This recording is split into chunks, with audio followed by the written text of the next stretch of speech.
Golfers and tennis elbow are two different diagnoses which are equivalent to medial and lateral epicondylitis. They're related to the elbow. The medial is the inside of the elbow, the lateral is the outside of the elbow. So generally, when we look at this, tendinitis is inflammation of a tendon. The tendon that inserts on the outside of the elbow is responsible for tennis elbow, and it just has to do with the classic grip on a tennis racket and the backhand.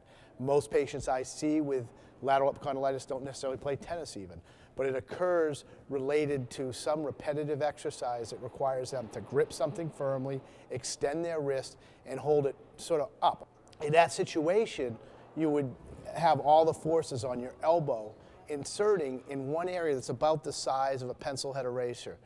Similarly, if you look at the inside of the elbow, that's golfer's elbow. Again, gripping, because it's the flexor of the fingers, and then wrist flexion.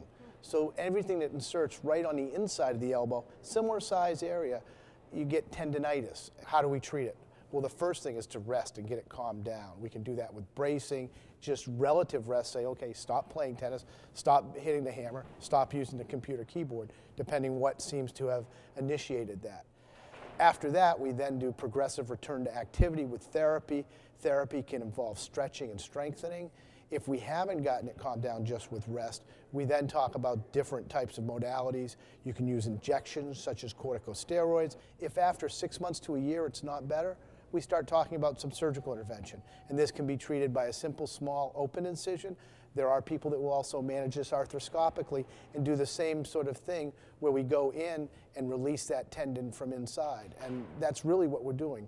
We're cutting out the bad tissue and then allowing it to heal back. It's a long, protracted recovery. It can take up to 6 months to recover from this.